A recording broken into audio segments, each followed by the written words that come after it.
As dawn painted the Montana highlands with golden streaks, sunlight cascaded over the rugged hills, brushing the tall grasses with morning's first glow. Near a jagged outcrop cloaked in thick brush, a female leopard labored through intense contractions. Her sleek golden coat, speckled with dark rosettes, glistened with sweat under the rising sun. This wasn't a safe haven. She'd been searching for a secluded den, but labor had ambushed her. Instincts roared that the moment was now. After 5 grueling hours, 6 tiny lives emerged into the wild expanse. The first 5, each roughly 650 grams, were vigorous, instinctively seeking their mother's milk. Their cries cut through the cool air. The 6th, however, arrived late, a frail cub weighing only 400 grams. His delicate frame trembled, his mewl barely audible. The mother leopard licked him fiercely, coaxing his fragile heart and lungs, but his faint signs of life wavered. For 4 days, the mother moved her cubs relentlessly, her senses alert to threats from wolves or eagles. She carried each one softly through the dense grass, her steps swift and silent. The first 5 grew stronger, but the runt faltered. Too weak to vie for milk, he was often pushed aside by his siblings. His strength faded hourly. On the 5th morning, the mother sensed a deeper stillness. The runt's body was cold, his pulse erratic. His tiny eyes flickered, as if yielding to fate. She nuzzled him urgently, but his responses dwindled. The distant hum of engines snapped her attention. 2 off-road vehicles rumbled along a gravel path 150 meters away, pausing as tourists photographed a herd of elk. The mother leopard crouched low, her amber eyes fixed on the convoy, especially the lead vehicle, painted slate gray. After 15 minutes, the vehicle stopped.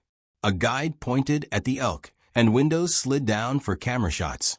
In the lead vehicle, a man sat alone in the front passenger seat, slightly detached from a group.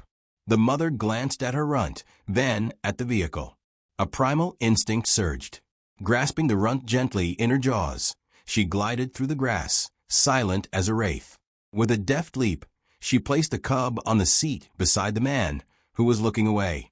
For a fleeting moment, her gaze locked with Samuel Reed's shocked eyes, a silent plea exchanged. Then she vanished, retreating to her 5 remaining cubs. The mother leopard never returned to that stretch of island. Her instincts drove her to guide her healthy cubs to safer territory, far from human paths. Samuel Reed, 62, barely processed the moment. One instant, he was aiming his camera at elk. The next, a tiny, damp creature lay beside him, and the leopard's retreat seared into his memory. His sharp inhale alerted the group. Mara, the 42-year-old guide with 12 years of experience, assessed the scene. She'd witnessed wildlife's unpredictability, but never a leopard entrusting her cub to humans. "He's slipping away," Mara said, cradling the fragile cub. "We need to get to the sanctuary now." After a tense 35-minute drive, they reached the Bitterroot Wildlife Haven. Veterinarian Dr. Elena Voss, 48, met the crisis with steady expertise. Her hands moved quickly, checking the cub's vitals. "Severe malnutrition, dehydration, critically low temperature," she noted, preparing equipment. "And a faint heart murmur, likely congenital." She estimated a 15% chance of survival through the night. The team set up a delicate 4 for fluids, placed the cub in a heated incubator, and administered glucose via a feeding tube. Samuel, meant to rejoin the tour, stayed behind. Unbeknownst to the team, he had been a pediatric nurse in Portland before retiring, having lost his son to a congenital heart defect 3 years earlier. "Can I help?" Samuel asked, watching Dr. Voss adjust the cub's treatment. For the next 72 hours, he rarely left the treatment room, applying his expertise to calibrate dosages, monitor vitals, and develop a feeding method for the frail cub. They named him Ember, for the faint spark of life he clung to. On the 5th day, a quiet miracle emerged. Ember's eyes opened, weak but determined. He began responding to touch and took milk from a custom bottle. Each gram he gained was a victory. Samuel postponed his return home. Days turned into weeks. He rented a small cabin near the sanctuary, spending hours with Ember, feeding him, tracking his heart rhythm, and teaching him skills his mother would have passed on. Dr. Voss, initially cautious about Samuel's involvement, grew to respect his medical insight and relentless dedication. Ember grew stronger, his heartbeat stabilizing, a testament to the care of a team united by shared hope and a leopard's quiet trust. At the Bitterroot Wildlife Haven, Samuel Reed and Dr. Elena Voss devised a tailored treatment plan for Ember, merging human pediatric cardiology with leopard physiology. After 2 months, Dr. Voss said, "You've done more than enough, Samuel. We can handle it from here." But Samuel couldn't leave. In Ember's resolute gaze, he saw echoes of his son's battle against his heart condition, a quiet, unwavering will to survive. 6 months later, Ember had grown into a resilient cub. His ventricular septal defect, inoperable, lingered, but he adapted. He'd never rival his siblings' agility in the wild, but a meaningful life was possible.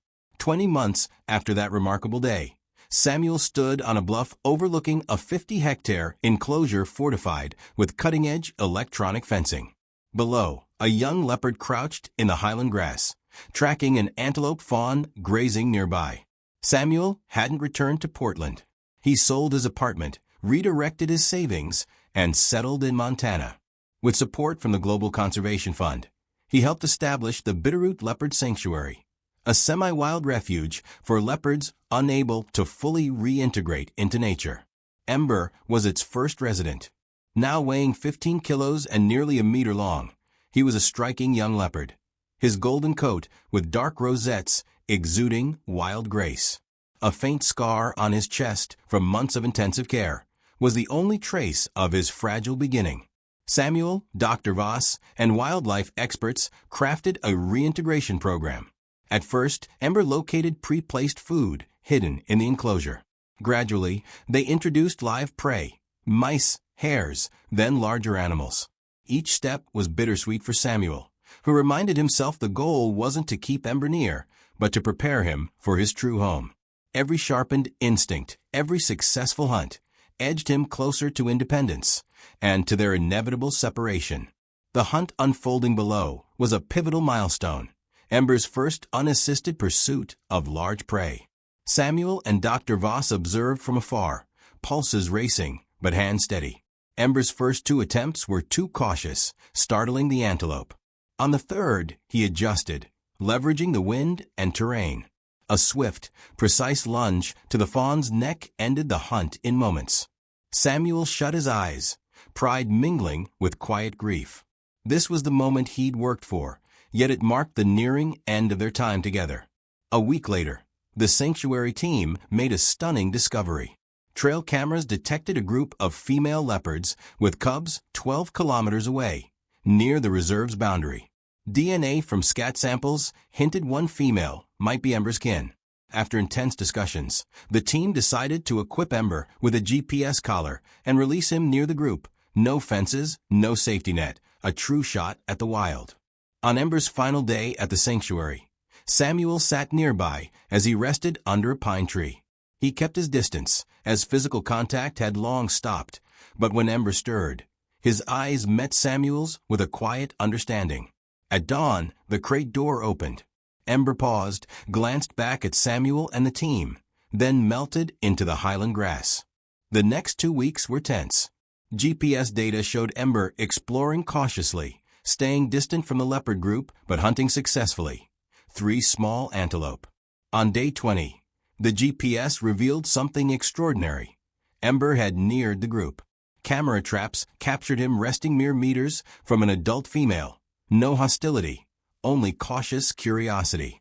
In the months that followed, Samuel launched the Ember Leopard Conservation Initiative, dedicated to protecting and studying leopards across the region, ensuring others, like Ember, could find their place in the wild. Ember's story, the rescued leopard, gripped global attention, highlighting the declining leopard populations in the American Northwest. Donations surged, enabling the Bitterroot Leopard Sanctuary to expand and initiate educational programs in nearby communities. Samuel Reed now lives in a modest cabin near the Bitterroot Research Center, working part-time to support wildlife rehabilitation and train local staff in animal care. Each morning, he drinks coffee on his porch, gazing across the Montana highlands where Ember roams free. GPS data and camera traps offer glimpses of his life. His heart condition curbs his hunting prowess, but he's carved out a role in the ecosystem. Recent images show him integrated into the leopard group, with signs he may have bonded with a young female. When GPS signals place Ember near the research center, Samuel drives out, binoculars in hand. Sometimes he spots a golden shadow slipping through the grass, rosettes gleaming in the sun. On rare occasions, sharp amber eyes meet his, a fleeting bond across worlds. The mother leopard's extraordinary act that day was driven by instinct. That same instinct now guides Ember through his wild life. Humanity, Samuel learned, can bridge the gap with compassion, but must also know when to let go. He'll never know if the mother leopard saw something in him, or if desperation fueled her choice. Samuel chooses to believe it was a deeper connection, a testament that salvation can arise from unexpected places, linking humans and nature through empathy. Greatest love is letting go. She gave her cub a chance by giving him up. Excerpt from Samuel Reed's Journal, June 15, 2024. Today marks 3 years since Ethan's death. My son, only 12, lost his fight with a heart defect. 3 years of drifting through a haze, not living, just enduring. Clara left after the first year, unable to bear the weight of his absence. I don't hold it against her. I barely know myself anymore. This Montana tour was a desperate grasp at feeling something again. The highlands, far from Portland's sterile clinics, and the antiseptic stench that haunts my dreams, seemed like a refuge. June 28, 2024. Something unimaginable happened today. A mother leopard placed her cub beside me. Her amber eyes met mine, and I felt a jolt, something beyond reason. Now I'm at the Bitterroot Wildlife Haven, watching a fragile life cling to existence. His heart murmurs a ventricular septal defect, just like Ethan's, chance or destiny. July 2nd, 2024. Fourth sleepless night. Ember, named for his faint spark, had a tough night. Fever surged, pulse erratic. I adjusted his fluids and medications, leaning on old nursing instincts. Dr. Voss was surprised by my cardiac expertise. I haven't told her about Ethan. How do you begin that story? Listening to Ember's uneven heartbeat feels like hearing Ethan's again. This time I won't let go. July 17th, 2024. A month since Ember came to me. He's up from 400 grams to 1.3 kilos, small, but a triumph. I've canceled my flight back to Portland. There's nothing for me there. Here, I have purpose. Ethan loved wildlife. His shelves were stacked with books on leopards and bears. We planned a trip to Glacier National Park when he got better. A plan that never came to be. September 3rd, 2024. Ember chased a lure today. A bag of meat pulled across the field. Awkward. But his instincts are stirring. Dr. Voss says we must prepare for his release. I know she's right, but I can't imagine life without Ember. I couldn't save Ethan, but I can save him. December 25th, 2024. First Christmas in Montana. No snowflakes, no carols, but a quiet peace I didn't anticipate. Ember caught a hare today, his gift to me.